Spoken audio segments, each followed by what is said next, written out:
Now, tonight's speaker, Lise Autogena, is a Danish artist who established a small research station in Greenland, where she has deeply embedded herself in the life, history, and social economy of the country.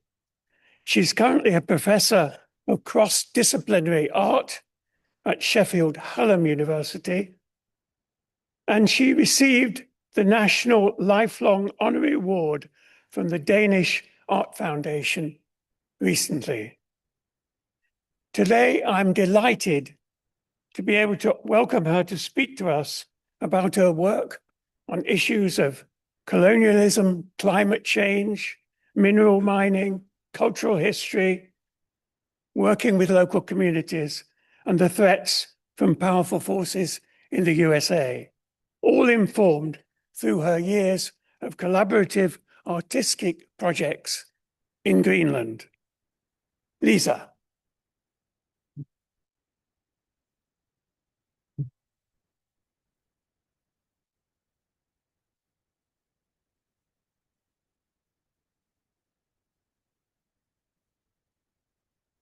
Hello, everyone. Everyone, can you hear me? Before I start, I'd just like to say that please remember that I am an artist. I'm not a biologist. I'm not an expert on Greenland. And I am not a historian. I just wanted to say that. And I wanted to say that what is really, really important when talking about Greenland is to know that in Greenland there is a saying, nothing about us without us. So to some extent, it is problematic for me to stand here today and talk about Greenland without being a Greenlandic citizen. And it is important that some questions are asked to Greenlandic people rather than to people who are visitors from outside, like me, who is from Denmark, a previously colonial nation. And it's just very important to listen to the things I'm saying from this perspective, because I am a guest in Greenland.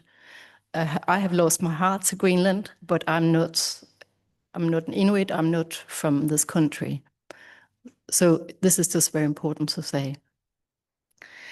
But thank you so much for inviting me. I feel very honored, and it's a lot of people to talk to.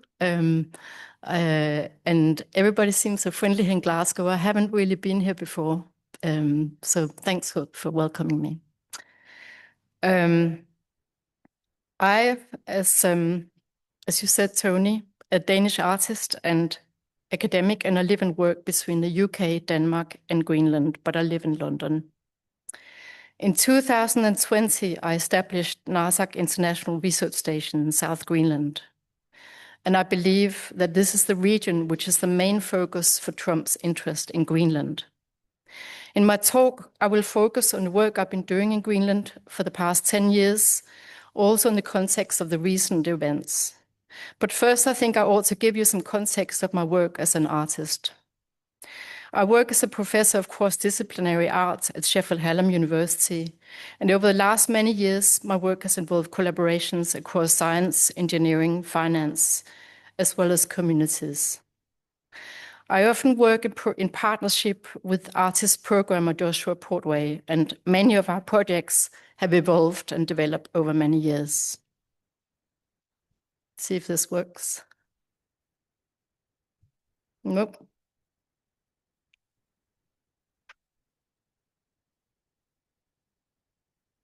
It doesn't work. Maybe it has disconnected. Superman.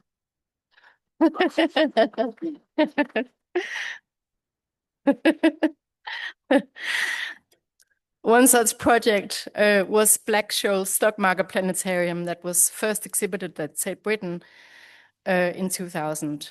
This was a projected planetarium that was also a live visualization of the world's stock markets. It was running on a massive live data feed directly from the world's biggest stock exchanges. To get access to so much valuable data requires CIA clearance, as we were essentially running a live stock exchange from the Tate Gallery. This, believe it or not, is the stock market in galaxy form. Every star is a company. Every flash is a trade in that company's stocks. When you just see a small flash like that, that's probably £10 million has changed hands. Tell me about these wiggly creatures that are crawling around the sky. Those are artificial life forms that live in the sky with the stars, and they feed from the light generated by the trading. These creatures evolve over the course of the exhibition, getting better at finding those light sources and feeding off the brightest trades. So it's just before 2:30 UK time, which is just before 9:30 New York time. And is that when the stock exchange opens? Yep. You'll see when the New York Stock Exchange opens. You can't miss it. I have to say, just before the New York Stock Exchange opens, the creatures look as if they're getting really excited. They really do, yes. I think, yeah. Whoa. Oh, wow. Ding-a-ling-a-ling, ladies and gentlemen.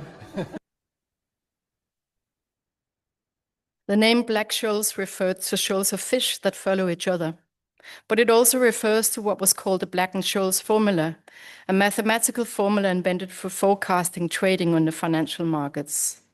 At the time, it was seen as a faultless solution to the risk of trading, but it nearly brought down the financial markets as it failed to incorporate human behavior.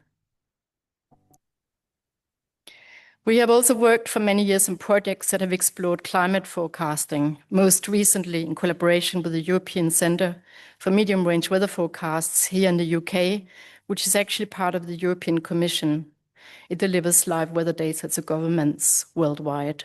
This is an ocean observatory we created in a flood-threatened region of Denmark a couple of years ago. It visualizes the live wave dynamics for constantly shifting locations in the oceans surrounding Denmark. In my work as an artist, I have often worked with communities.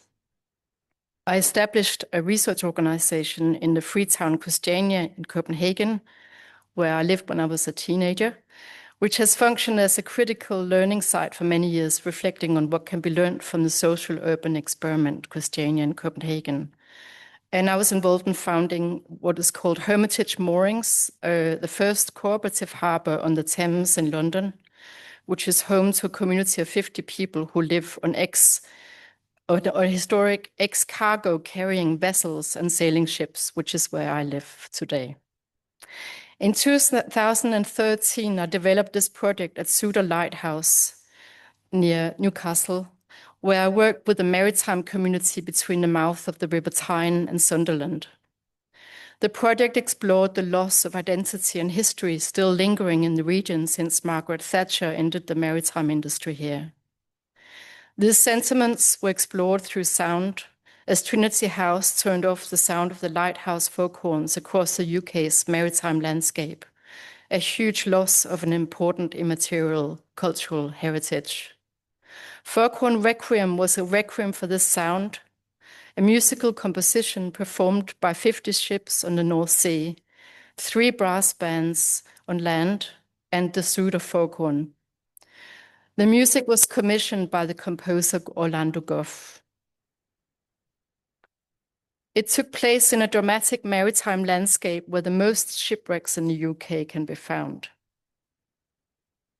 Each ship functioned as an instrument in the orchestra, here positioned in maritime orchestral positions at sea.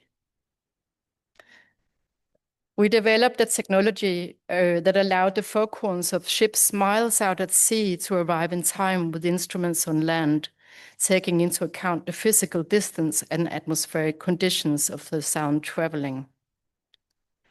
Together with the lighthouse foghorn, this unlikely orchestra performed a piece of music across land and sea that brought the community together in a powerful historical celebration.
That's just a little section of a 50-minute piece of music.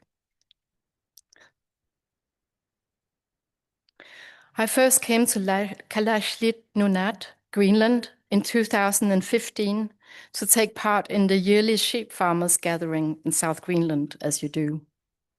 I was involved in a research project called Nuclear Culture, where researchers from arts and culture in the UK attempted to engage the nuclear industry in a wider public conversation. I had become very interested in the democratic process involved in establishing a proposed uranium mine in South Greenland, and for many months I had been writing with a sheep farmer from the region who was very concerned about the mine. Greenland is a vast land area that stretches the length of the northern tip of Norway to Africa, where there are only about 57,000 people living here in settlements dotted along the coastline. Everything else is ice. There are no roads connecting the settlements. Traffic is by boat, helicopter, or aeroplane.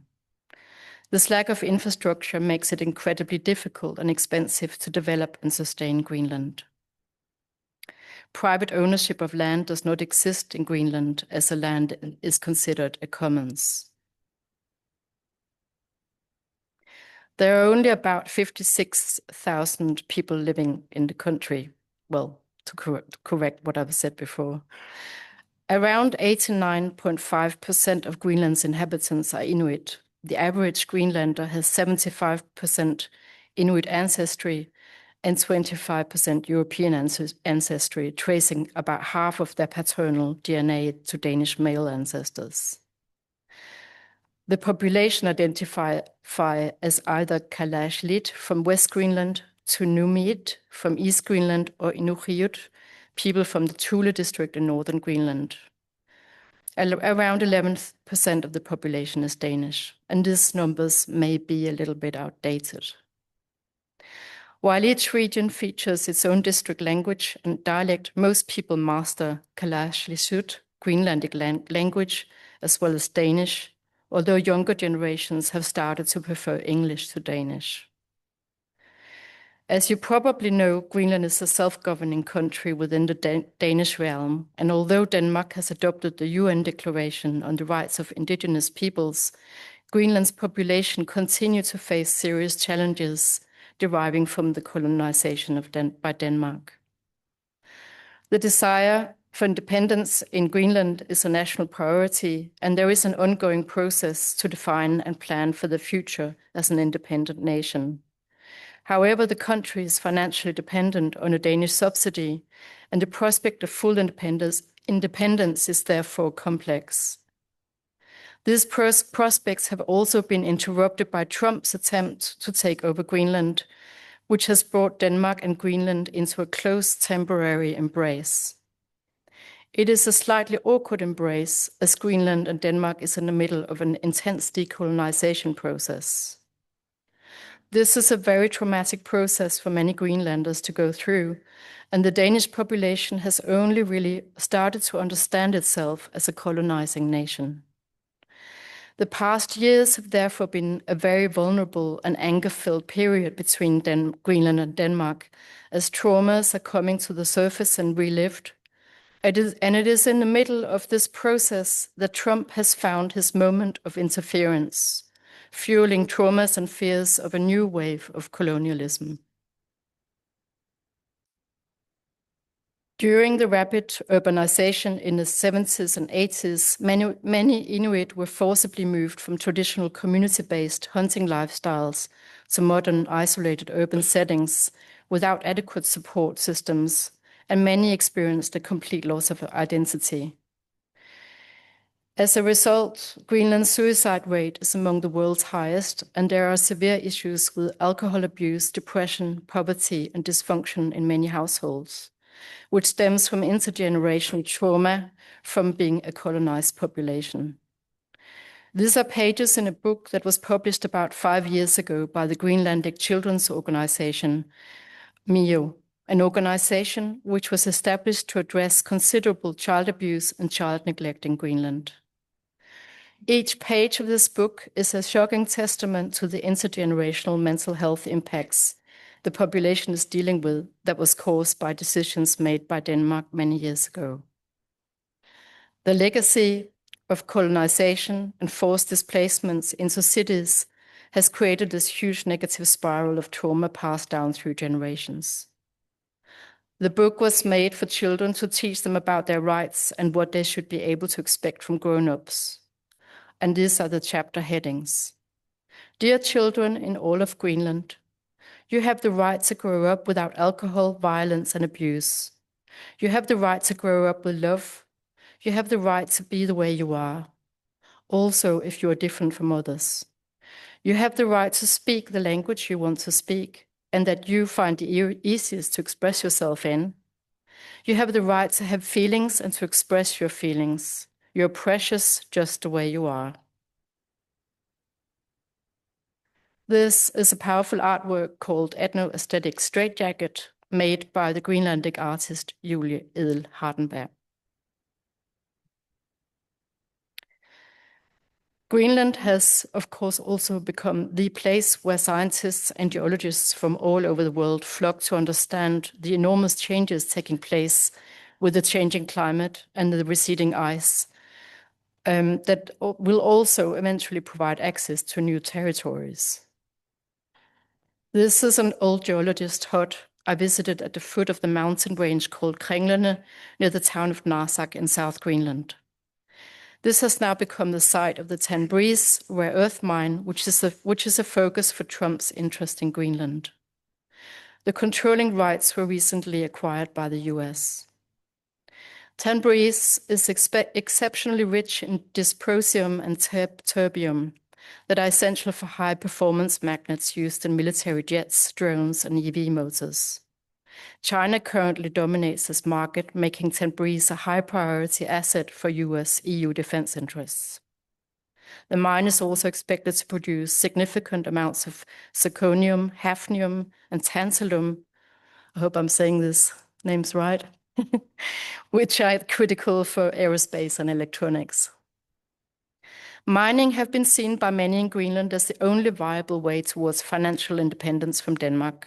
However, big investments from foreign mining companies is also a serious threat to the fragile Arctic ecosystems and to the long-term planning of an environmentally sustainable future.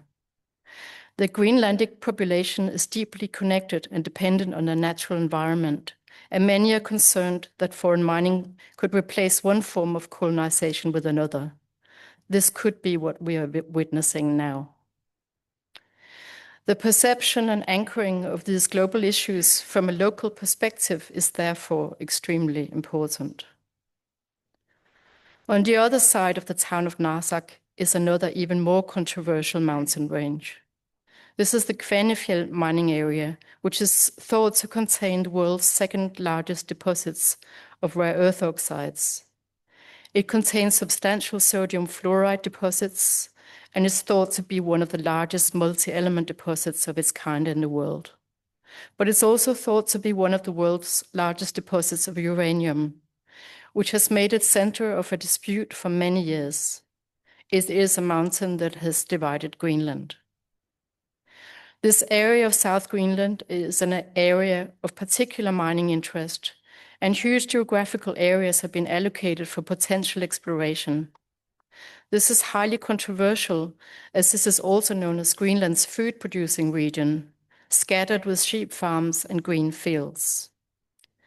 It is a UNESCO cultural heritage region of stunning beauty, with ruins that date back to when the Norse population settled here to farm. Greenlanders are now farming the same landscapes, and these farms that are proudly passed on from generation to generation.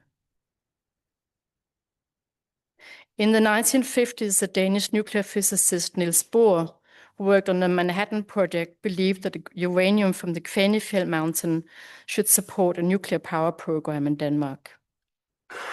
An experimental tunnel was dug into the mountain, and large quantities of uranium ore were transported to a research facility called Risø in Denmark, where it's now polluting the groundwater. In 1981, the political climate in Denmark and Greenland had turned against uranium mining, and the door to the mine was welded, locked, and closed. And today it looks like the door to Mordor. However, in 2013, Greenland's Siumut government parliament voted narrowly to repeal the ban on uranium. The Australian company Greenland Minerals and Energy, which is now called Energy Transition Minerals, has owned the rights to the Kvanefjeld mine since 2007. And following the repeal on uranium mining, they started the process of gaining mining permissions, making promises of jobs and infrastructure investment in the Narsaq community at a time of severe unemployment. China also acquired rights in the mine.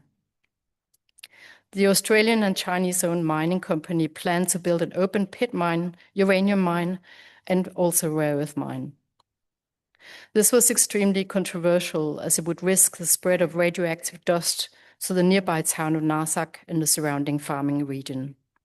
But despite of huge concerns, the Greenlandic authorities approved the Australian mining company's environmental report.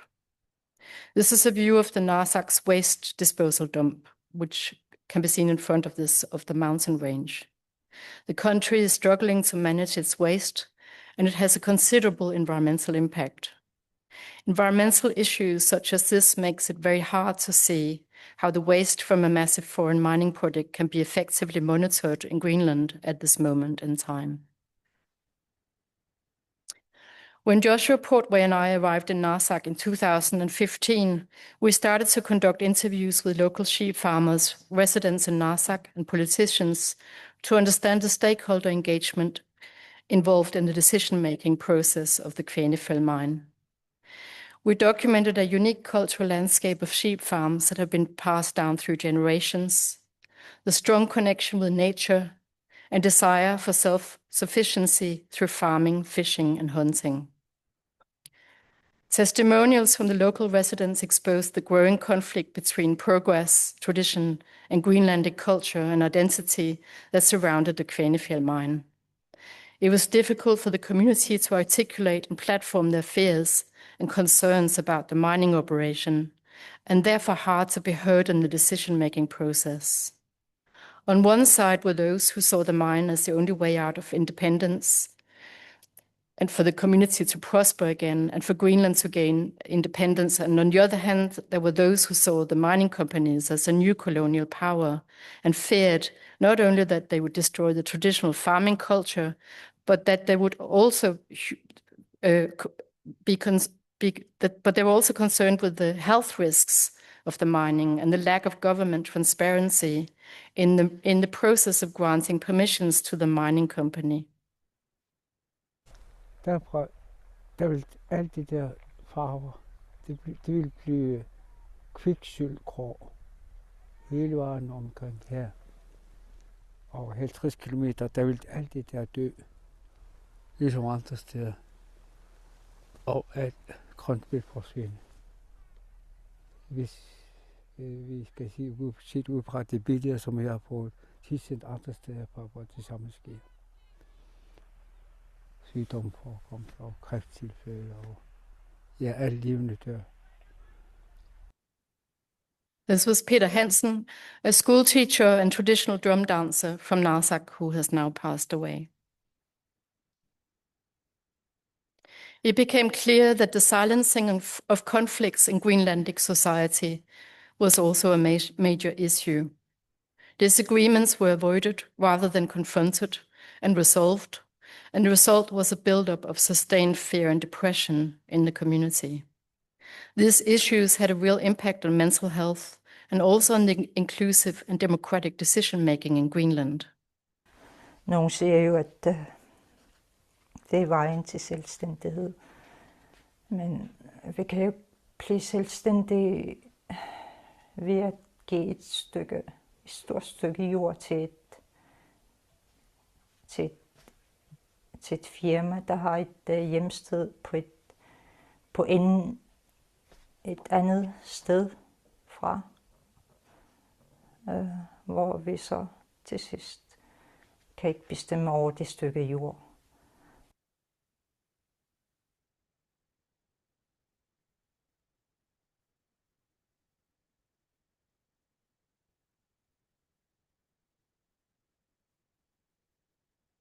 et ønske om så stærkt et økonomisk vækst så hurtigt som muligt, og også et risikobetonet politik på den måde, at vi måske kan betale med vores selv. These were the voices of Marianne Paviasen, who has very much become the spokesperson against the Quanasuit Kvanefjeld mine. And the other voice was the previous minister of mining in Greenland. In the end, we produced a short film called Quanasuit Kvanefjeld, using documentary filmmaking as an artistic and ethnographic tool. The film documented the failure of the government stakeholder consultation in developing an inclusive and informed mining consultation process, and it highlighted the community's vulnerability in struggling to understand the potential risks of a major planned mining operation with no resources and little scientific literacy. In Narsaq, people felt that the film represented their voices, and many people felt that it was the first time that their opinions were listened to and communicated. The film is now permanently installed in Narsaq Museum, and it was exhibited in museums around the world in the years that followed. In 2018, a seminar was organized around the film at Elisamatusarfik, the University of Greenland, which is an amazing building, much bigger than you can see here. The audience were heads of political parties, government politicians, scientists, geologists, stakeholders in the Kvanefjeld mine, and a panel of experts that responded to the questions raised by the film. Many felt that it was the first time many of these controversial issues had been discussed publicly, and it was discussed why the issue of the mine had been silenced nationally for so many years.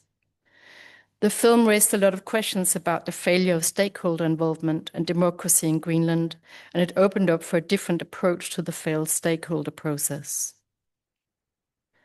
The film was also invited to Window Rock in the Navajo Nation, the indigenous reservation in Arizona and New Mexico, where a formal message from Narsaq residents was delivered. There are over 500 abandoned uranium mines on the Navajo reservation, along with approximately 1,100 associated waste sites, and severe pollution of the groundwater, a situation which is deeply shocking. This is Leona Morgan, a prominent Navajo anti-uranium activist who subsequently voiced her concern about uranium mining in Greenland's national newspaper. Dealt with so many issues from the beginning of the Manhattan Project to the testing of the Trinity bomb, the uranium mining that I mentioned. As Indigenous peoples, we see this as another form of colonialism and a form of racism. It's a very similar story all across the world because the uranium mining happens the majority of the time on Indigenous lands. And so I know people in Saskatchewan, Australia, Mongolia, and DRC, and other places that have really been impacted by uranium mining. And it's a very similar story of poor worker conditions, lack of education of the health risks, and low pay, and this is what nuclear colonialism is. It's all of those things, and taking our lands, contaminating our water, desecrating our sacred sites, and damaging our genetic future. In the year that followed, the political landscape changed radically in Greenland. The resistance to the mining of Kvanefjeld gained traction locally, nationally, as well as internationally, where particularly the voices of the women sheep farmers were influential. In 2021, the issue of mining and environmental protection had become the biggest issue in the election, the national election, and led to the overturn of government. A vocal critic of the Kvanefjeld mine, Mutte B. Ede, became the new prime minister for Greenland. He had grown up in Narsaq, overlooking Kvanefjeld, and several anti-mining activists from Narsaq were part of this new government, including Marianne Paviasen. In 2021, the new Greenlandic parliament passed the so-called Uranium Act. The act creates a ban against the prospecting, exploration, and exploitation of uranium. This became the death sentence for the Kvanefjeld mine.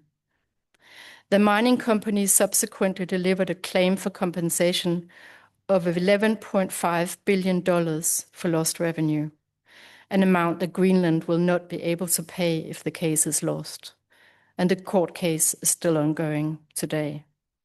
But during the last weeks, in these few last weeks, the mining company seems to be weaponizing the tensions between the US and Denmark to bypass a stalemate on the ground in Narsaq by aligning themselves with the US administration's aggressive posture. They recently appointed Ballard Partners, a powerful US lobbying firm with deep ties to the Trump administration, and are attempting to position Kvanefjeld as part of the solution to the US national security problem.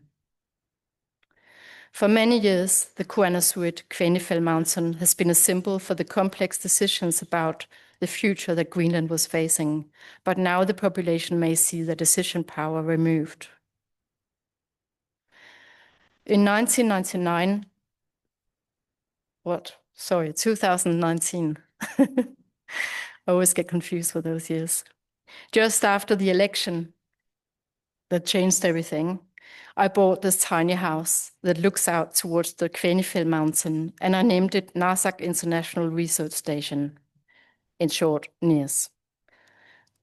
It's a bit comical. It doesn't really look like an international research station. I know. NIRS was established as a non-profit community organization with a board of directors, mainly from Narsaq, and a long list of expert advisors from the science and culture community in Greenland, as well as local knowledge holders.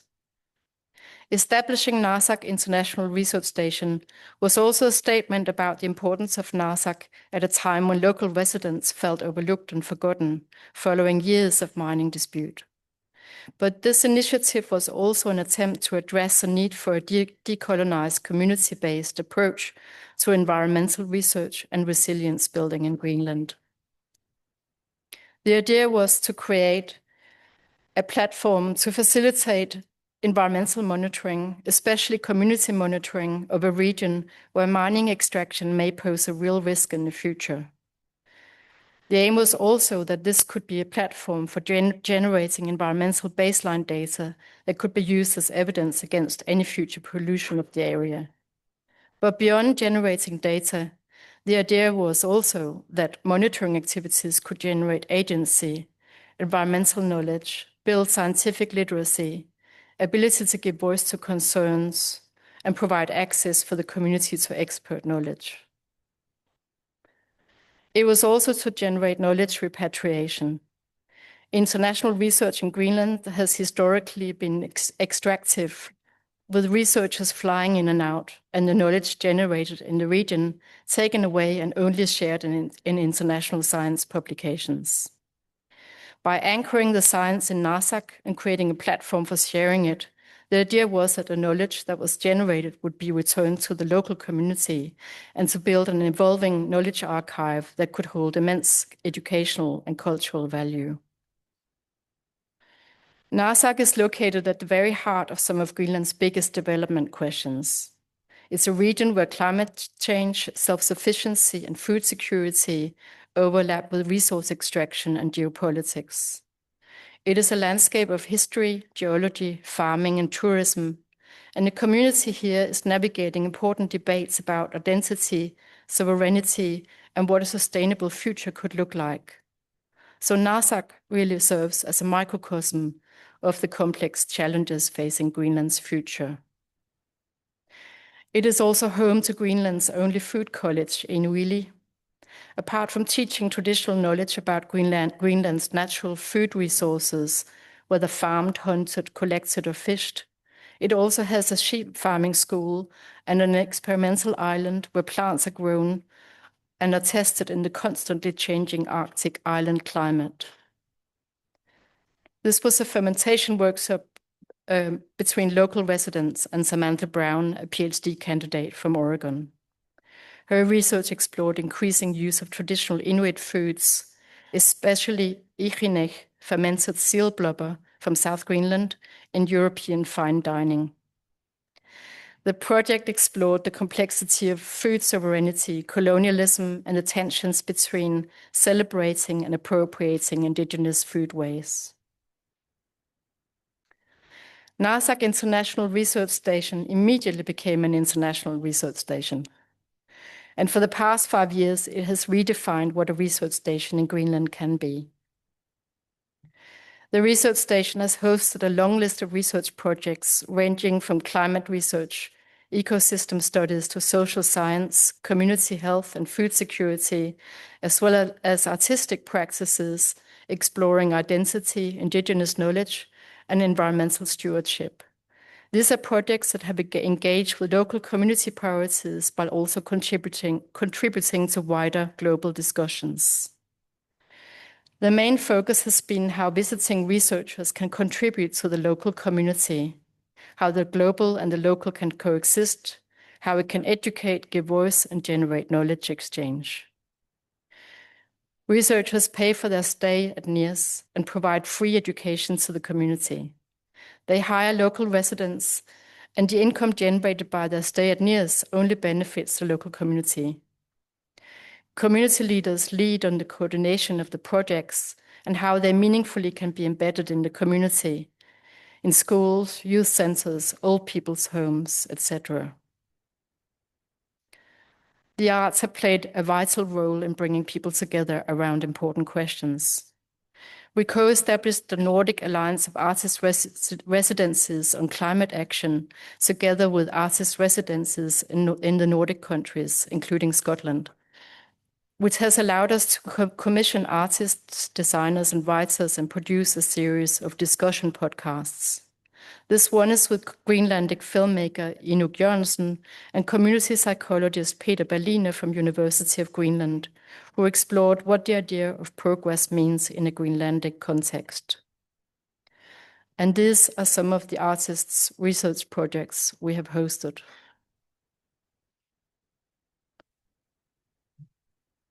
The Danish artist Elinor Hausten Mikkelsen, a descendant from a famous Greenlandic explorer, and Naja Abelsen, a Greenlandic artist, worked with a school in Narsaq and created a visual cultural exchange between school children in Narsaq and Luton in the UK.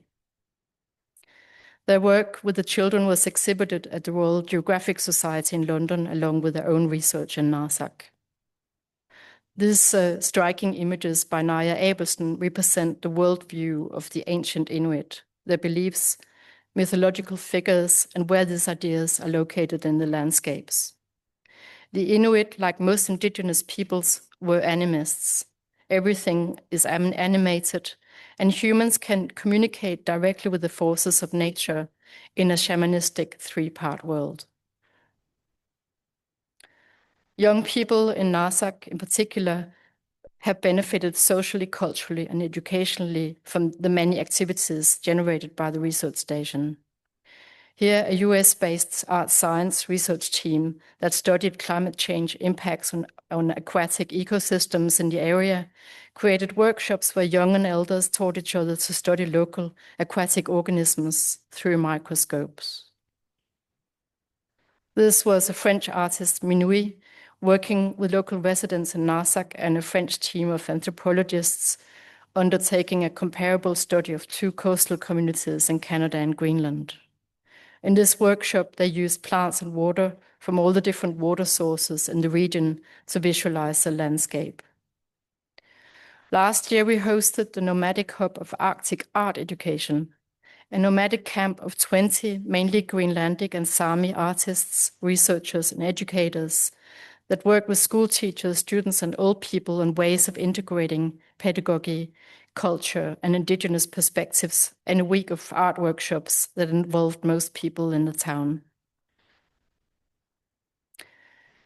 For the past 3 years, NIRS has been the headquarters of the Swiss Polar Institute's flagship science program, which is called Greenfjord, Greenlandic Fjord Ecosystems in a Changing Climate, Socio-Cultural and Environmental Interactions.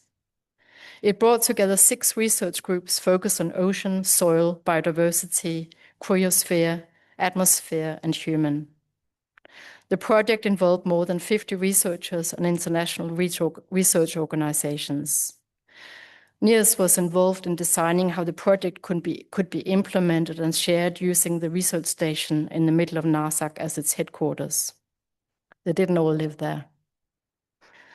Research teams lived with residents in Narsaq. Local residents were employed as research assistants, translators, and skippers, and school teachers worked together with the scientists to involve students in the research. This year, residents from Narsaq were invited to Switzerland to help evaluate the 3 years of research and explore how it could benefit the community. The research station was during the 3 years fitted out with atmospheric monitoring equipment, pop-up community-facing laboratories, and most days a weather balloon provided a performative and visual presence above Narsaq as it rose and lowered on the hill next to the research station, involving the community in the many atmospheric monitoring workshops and giving a name to the balloon, hundreds of names, which read like a long poem. During these years, a long list of community science workshops has taken place at NIAS and in the schools across the region. This is a Queersphere workshop team during the Narsaq Science Week we organized last year with a 3D model of the local glacier, which was a focus area in the school. In the last 2 years, we have invited teachers and young people from Narsaq to take part in research expeditions aboard 2 different research vessels, where they have been guided and taught by the scientists. They have studied the carving front of a tidal glacier, fjord dynamics, nutrient concentrations, air compositions at the interface of the ocean terminating glacier, the effects of iceberg carving on meltwater plumes, and collected information on animals living in different environments. Some of these children have never previously been away from Narsaq. Narsaq International Research Station is a project that has explored in what ways such a tiny place in a very remote location can become an important place for the rest of the world to learn from. As an artist researcher, I have been interested in the strategic power of visual scaling. The tininess of the research station has been inspiring to me, as it stands in contrast with the international scale of its stated ambition. It is perhaps a visual cheekiness in insisting that a remote and insignificant place can also be mighty and global. I have started to develop twinning projects with institutions of much higher prominence to explore this further. And in collaboration with cultural attachés from the Danish Foreign Office, environmental scientists, and local residents in Narsaq, I have started to develop a tiny container laboratory, a small traveling meeting space that will connect the community of Narsaq with indigenous communities around the world, where collaborations, learning, and cultural exchange might be empowering.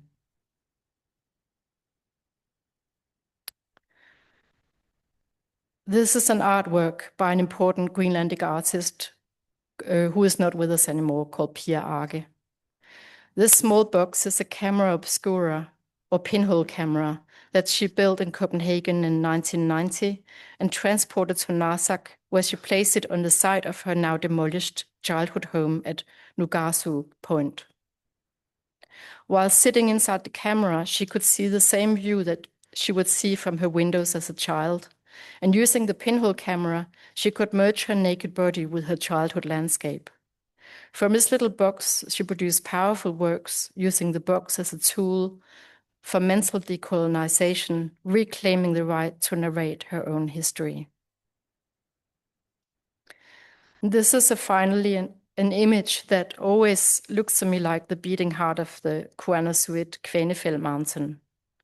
It is the extremely fluorescent effect of the red Tuktupit stone that can only be found in Kvanefjeld. Tuktupit means the blood of the reindeer. I believe that the region of Narsaq and South Greenland is a huge part of the underlying impetus for the Trump administration's attempt to take over Greenland. This is, of course, primarily driven by the region's concentration of rare earth elements and other critical minerals essential for defense technology and the green energy transition, which has been monopolized by China. Individuals and entities closely tied to the Trump administration have actually been positioning themselves to control South Greenland's resources over the last years. This week, the Trump associate Drew Horn announced plans to build a data center in Greenland that will be many times bigger than the world's biggest data center. He is partnering on a range of projects with a Greenlandic businessman who represents the Kvanefjeld mining company that is currently suing Greenland to gain access to the mine. This mining company is now distancing itself from its Chinese investors to position itself in the US for political investments.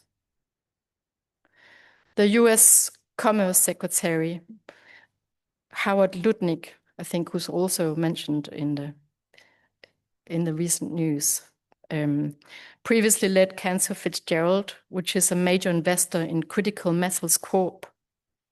This company owns the Tanbreeze project near Narsaq, one of the world's largest rare earth deposits. Other investors behind Critical Metals Corp have significant overlap with those investors behind Trump Media. In mid-2025, the US Export-Import Bank issued a letter of interest for a $120 million loan to fund the Tanbreeze mine. Former high-ranking Trump Organization employees, including Drew Horn, George Sorrell, and Keith Schiller, have business interest in GreenMet, a company focused on developing North American critical mineral supply chains that include Greenlandic assets. And the US government is reportedly in talks with the company Narsaq in South Greenland regarding potential investments in gold, copper, germanium, and gallium mining. What I have also read, which I don't know, of course, is true, is that apparently a range of Silicon Valley tech investors has begun promoting Greenland as a site for a so-called freedom city, a libertarian utopia with minimal corporate regulation. They have envisioned transforming Greenland into a supposed startup paradise for Silicon Valley obsessions, building the island into a hub for artificial intelligence, autonomous vehicles, space launches, micronuclear reactors, and high-speed rail. Involved in this is apparently Ken Howery, a former venture capitalist who co-founded PayPal alongside Thiel and Musk. He was recently appointed by Trump as America's newest ambassador to Denmark, specifically to lead Trump's takeover of Greenland. On this sad note, I will end this talk. Okay, time for questions. Can I start, Lisa, by asking, what on earth does fermented seal blubber taste like? I have no idea. Who wants to ask the question? Oh, you're very quiet. Yes, there. Gentlemen. Okay, you next. And there's a chap behind him. What is Greenland's main export? The main export is by a huge amount fish. Fish is the main income for Greenland, fish export. Is it processed or is it just frozen? I think it's mainly exported to Denmark for processing. Yeah. The gentleman there. Huh? Very much. When you mentioned several international companies that give concessions, mining companies, who gave them those concessions? Was it the Greenlanders or the Danes? When a mining company is given is granted the right to mine, they have the problem that they need to gain the investment in order to make the mine happen, and it's not really possible for anyone else to kind of stop investors that are controversial. But of course, if there is a controversial investor, it can become an issue in the process of the mining being granted. Companies that have a history of corruption, for example, would be I think there would be a process that would be quite critical about the risk involved for Greenland in granting permissions to that company.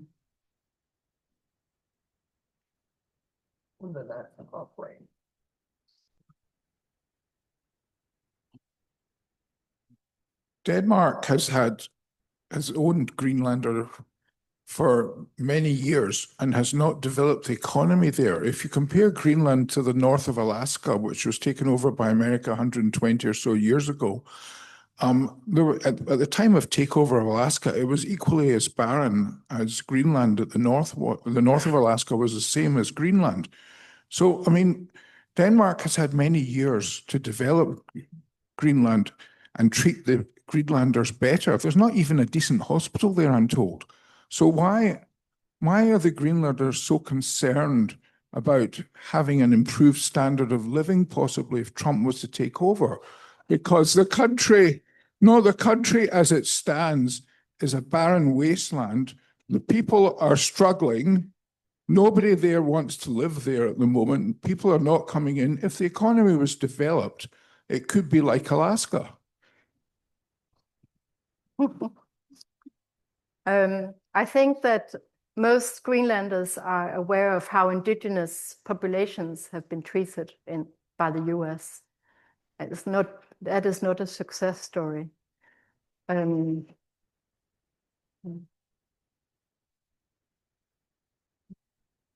I agree with you that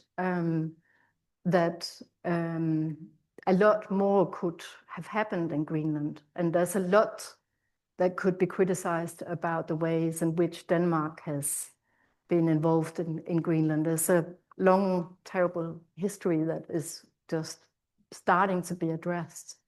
But as Danish citizens, Greenlanders get free healthcare and free schools, and you don't get that in the US. And also, it is certainly my impression that most Greenlanders are completely in love with their own country and don't want to go anywhere else. Although getting older in Greenland is difficult, although you have the same rights to healthcare as in Denmark, many older people in Greenland choose to move to Denmark to get old. And that is because a lot of provision in Greenland needs to be improved. As I mentioned before, there is a lot of issues to do with the infrastructure of Greenland, which makes everything incredibly expensive to develop.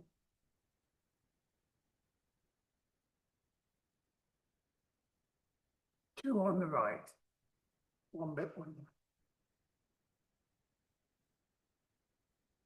Hello, yes. What proportion of people get fishing jobs in Greenland? I mean, huge, massive industry. Who are the companies that control fishing in Denmark? Or sorry, Greenland. Who controls the fishing in Greenland? Because obviously it's a huge industry that the population don't seem to be getting any benefit from. It is controlled from Greenland. There is criticism of, and I don't know to what extent this criticism is true. It's not my specialty, but there is criticism from Greenland about Denmark making profits on the Greenlandic fishing industry that is not recognized in terms of what is returned financially. So at the moment, there is a lot of kind of questioning about Denmark's profits when it comes to Greenland. But the fishing industry is controlled by Greenland. Most areas are controlled by Greenland, apart from foreign policy and defense. But increasingly so, especially in the recent year, with the whole process of sort of attempts at a reconciliation to do with a lot of issues that have come through the colonial times that is being worked through in painful ways at the moment. These are things that are discussed a lot at the moment. And Greenland at the moment is very much involved in foreign affairs, completely equal to Denmark at the moment in engaging with these talks with the Americans and in talks about their future. It's a very Denmark is supporting Greenland in that they need to make their own decisions about their future. This is not for Denmark to make a decision about. It's for Greenland. Evening, and thank you very much for a very interesting talk, coming across quite depressingly. However, I recognize these issues as having happened frequently, if not continuously, all around the world.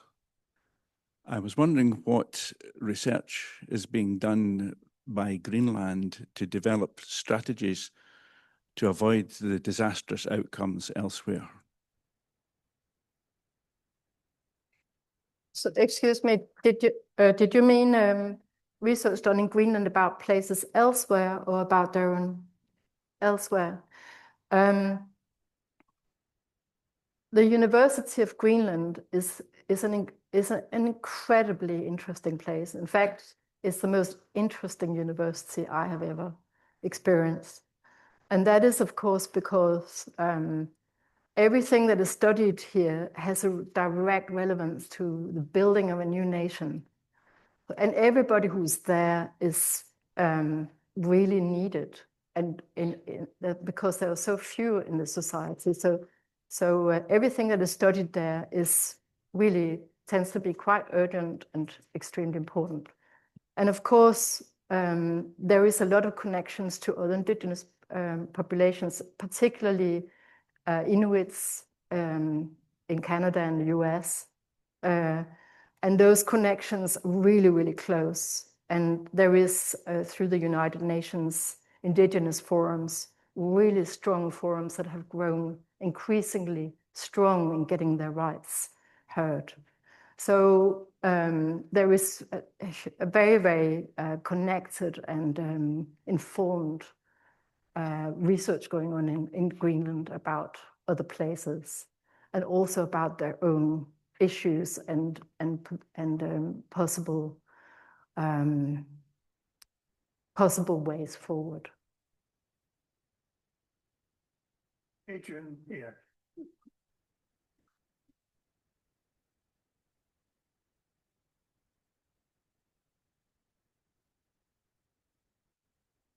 Thank you for such an interesting talk. It was really fascinating. One of the things I wanted to ask is, as I understand it, one of Trump's reasons for wanting to take over Greenland is to offset the risk of invasion from Russia. Now, is there any evidence that Russia has actually got those intentions? It is not my understanding that such a risk has been identified as that anything has changed dramatically in the last years. In fact, this region has been priding itself in its peaceful coexistence. With the Russian invasion of Ukraine, this relationship kind of became messed up in that the collaborative platforms that existed between Inuit in Russia and Russia as a neighboring country, that ceased to exist. They had to be excluded from this collaborative forums. But up until the invasion of Ukraine, this was an incredibly successful, perhaps the most successful kind of intergovernment platform in the world, in the ways that that those collaborations and peaceful coexistence was taking place. There are issues to do with nuclear submarines from Russia moving around waters.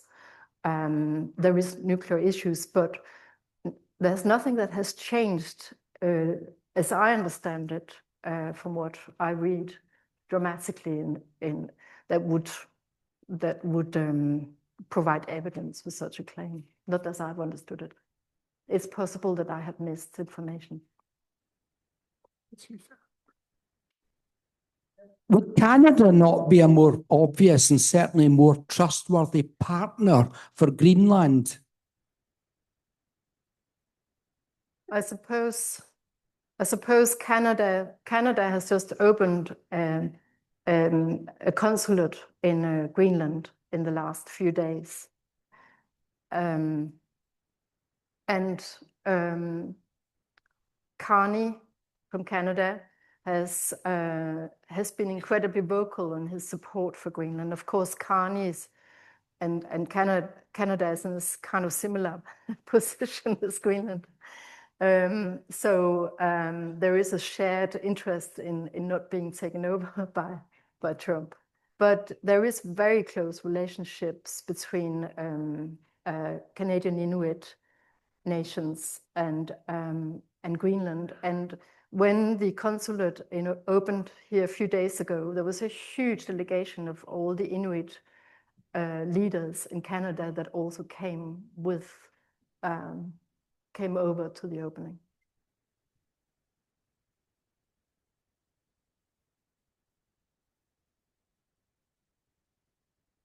Did you mention global warming? Because if all that ice melted, we'd be swimming, wouldn't we? Sorry, say that again? But global warming. Yeah. Did you mention that in your talk? Yes. Because there's a lot of ice to melt in Greenland. Yeah. Yeah. Global warming is very visible. And in fact, at the moment, it's warmer in Narsaq than it is in Denmark.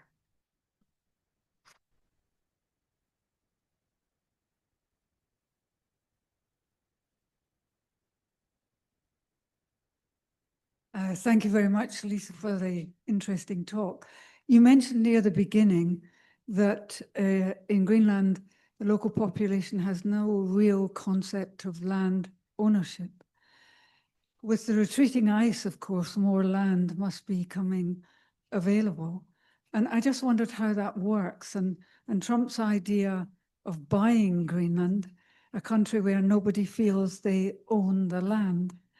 I just wonder how this is culturally even going to be possible.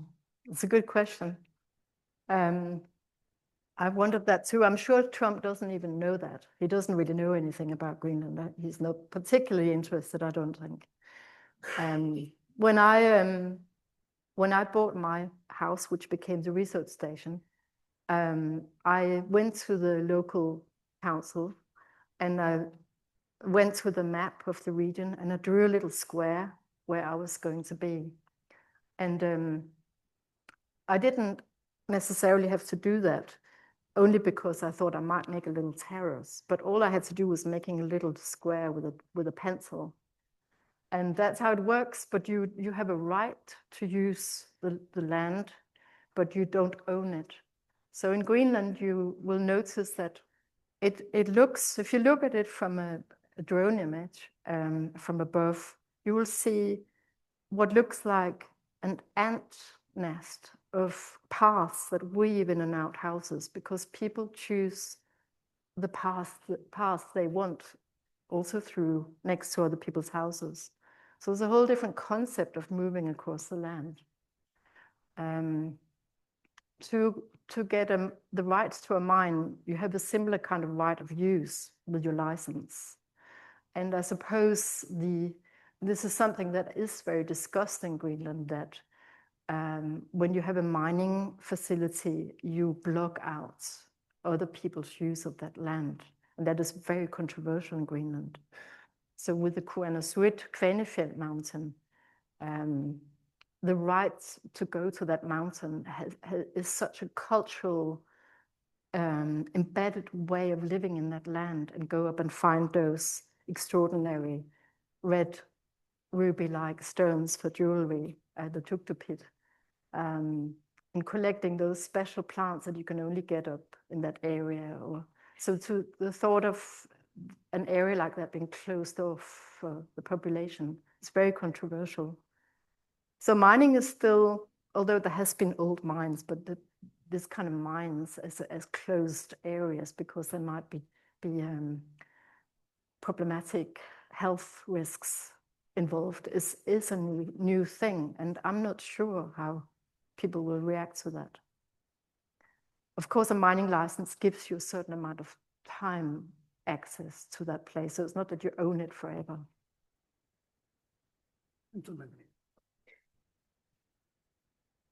I asked about the main export, when you said fishing. Could they have a place on Greenland that processes the fish as well and give more people employment? Or is there not enough of the population there to do that? I think there is some processing places. To be honest, I'm not feeling completely informed of it, but I know that a lot of fish is exported to Denmark for further processing. But I don't know to what extent. I'm sure some extent of processing happens in Greenland. There is a lot of, I mean, things like that. Yes, it should be possible. I'm not quite sure why it hasn't happened. Yeah, I completely agree with you. Yeah. It is very difficult to find labor. It is an issue in Greenland. Yeah. Okay, question there. I believe the Chinese and the Russians have an ice-breaking fleet already established, whereas America and Europe don't. In the event of the ice melting, there's going to be ships using these passageways.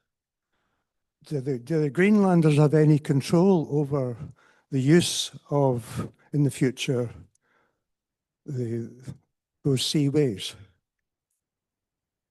New seaways. New seaways.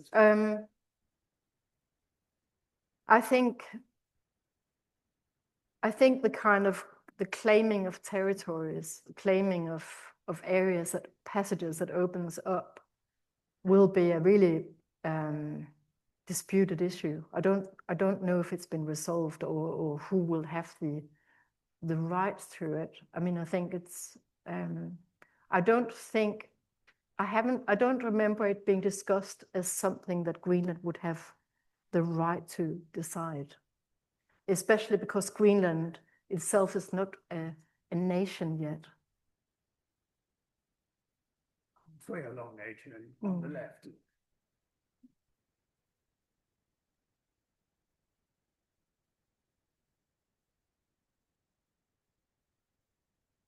Is Iceland not relevant because it has no indigenous inhabitants?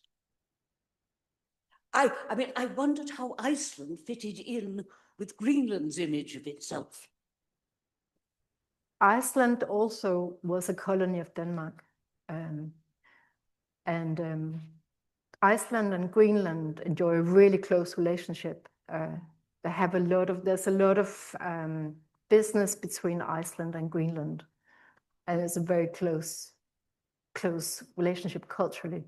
There's also the sheep farming. So many sheep farmers in Greenland go to Iceland to study sheep farming and to work there. Also in terms of fishing, I believe. So it is a really close relationship. Right. Have you got any questions?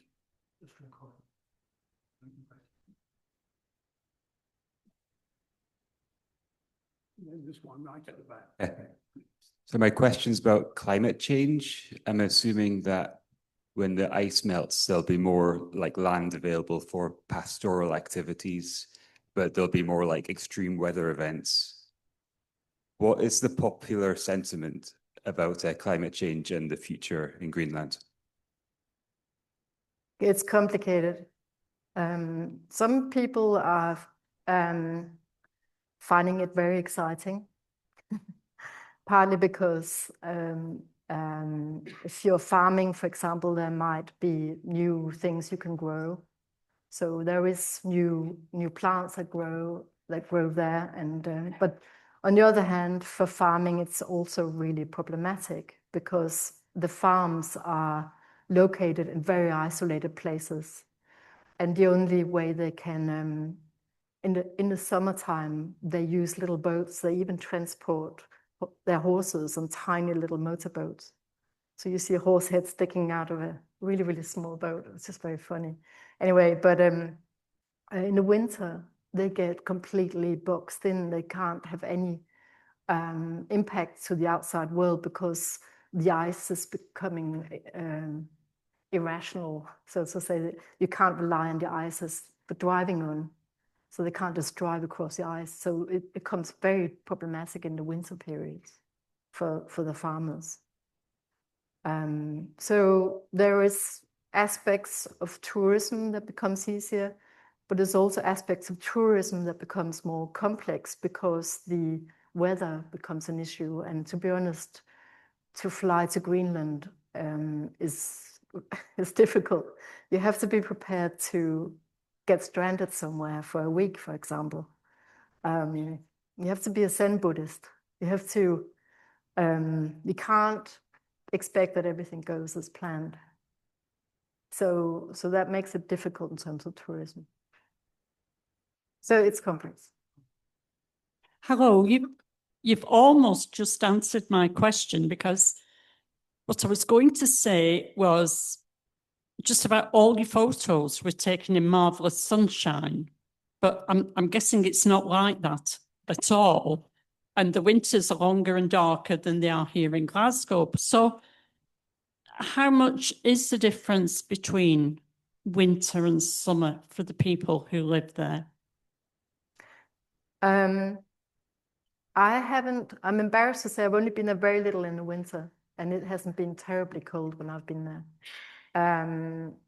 But the winter is supposed to be very bright because of the snow, and many people appreciate the winter.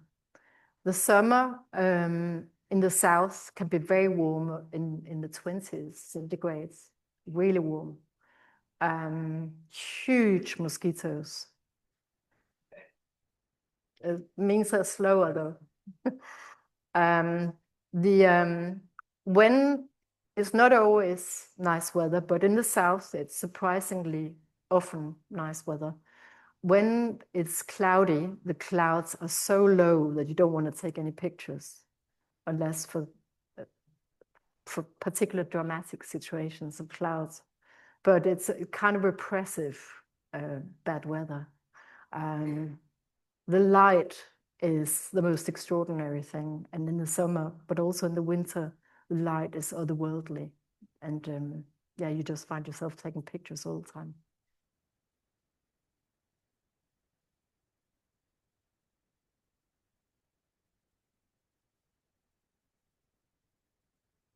Thank you for your talk. It was very interesting. One question you didn't mention was the military presence in Greenland.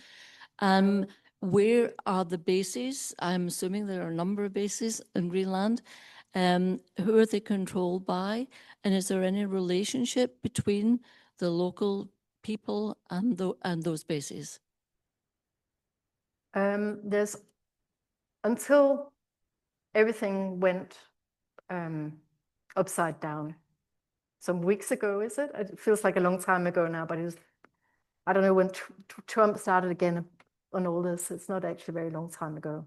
So until that time, there was only the American bases, which has, I think, several hundred American soldiers, but that is quite an isolated place. I think you have to get permission to go there. The airports in Greenland have traditionally been military airports. So Kangerlussuaq was an American military airport, and that has traditionally been the place that connected soldiers to that American military base. But Kangerlussuaq has kind of sort of is supposed to cease existing as an airport because a new airport has been built in Nuuk. In the south, the Americans built another airport called Narsaq, and that has been the entrance to South Greenland with international flights. But that is also supposed to cease existing. as a new airport is built in a nearby big town. Unfortunately, the new airports are not very reliable. I think there was a reason why the Americans built the airports where they built them, because they made it possible to land in difficult weather. And the new airports are, might cause a huge infrastructure problems. So there's a lot of fear around that. Certainly for Nuuk Airport, it has caused huge losses for Air Greenland with this airport there. So there isn't any other military bases, but there is a military Danish presence of navies, the Danish Navy that travels around the coast. And then there's the famous dog sleigh patrol that Trump refers to, which is actually a very incredible group of people that travel across the inland ice to very remote locations. And it's not something to be dismissed, really. But at the moment, there's military presence everywhere, I think, in Greenland from European countries. Also, the UK has just announced that the UK is going to join in to be a military watch in Greenland. So there will be a lot of military now, and I'm not sure where this new military bases will be.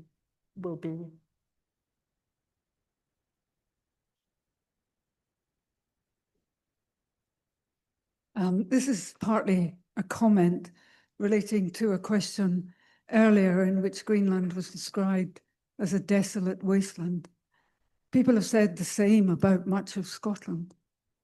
And if we allow that extractive approach to the natural world to govern how we treat our land, we really will end up with an absolutely desolate wasteland once everything has been taken and the people are left behind to deal with it.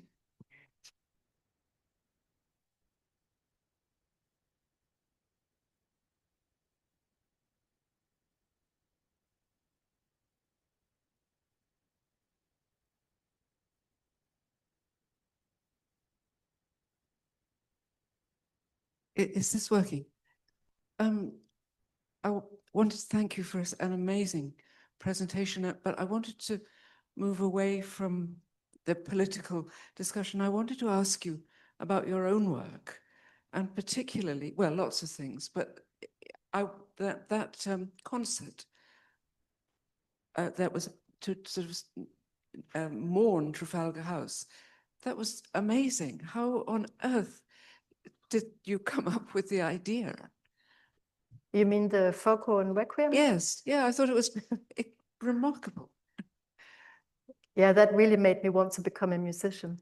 But it was because I just by coincidence realized that the Foghorns were being turned off by Trinity House. But they didn't actually, people were not informed. So when I talked to people on the coast who remembered the sounds of the foghorn, because each foghorn has its own sound. Not many people know that, I think. But that sound reverberates with that particular landscape and creates a completely unique sound that is totally embedded with that particular landscape. And of course, when we grow up next to a coast, to that sound, that becomes your memory from your childhood, and it's a very deep thing. And that really was, there were so many overlaps with that region and the loss of its maritime history, and that kind of sense of loss I felt with a lot of people there.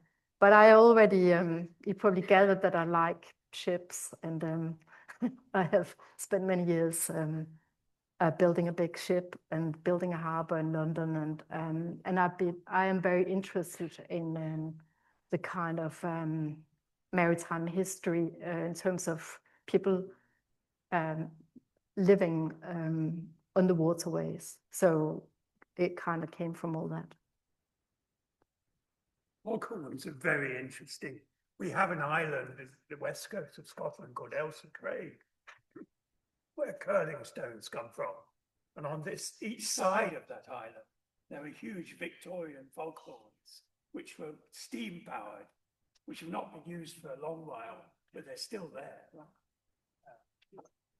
Okay, the last question, because we have to then wrap up. Has anybody got a final question? There's one there.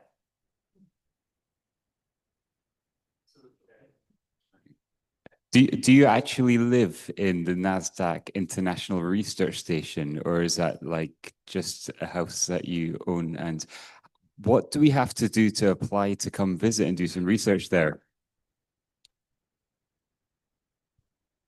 That's a really good question. You're all welcome.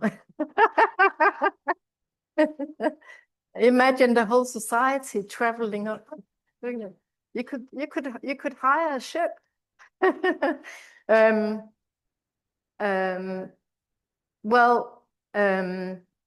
don't live there, but I live there when no one is there. At the moment we don't have a bath, so people have to go to the sports center down the hill. So at the moment I'm trying to build a shower there. So if any of you are really good at building showers, you're extra welcome. But to apply, basically, you just send an email with a project idea. And what we look at is to what extent that idea will be relevant for the community, and to what extent it engages with the community. There is also many scientists who go there. For example, we've got a lot of research into the Arctic char, and that is a massive research project that apparently goes on for 20 years. I've never heard about such a long-funded research project. But there is a limit to how much you can talk with the community about the Arctic char for 20 years. So you know, everything is, it depends on the project to what extent it makes sense to engage with the community. Yeah.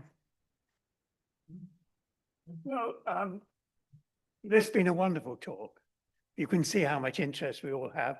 And it's a story that's really continuing day by day. And when we were talking earlier by email, you said you couldn't send the slides in advance because things were changing day by day. Now, I know that one of your artist interests is glass, and that was what you won an award for. So we have made for you a very special paperweight. Here are we get instructions on what to do with the paperweight. And this is from the Society commemorating our 224 years existence. Wow. Thank you very much. Thank you so much.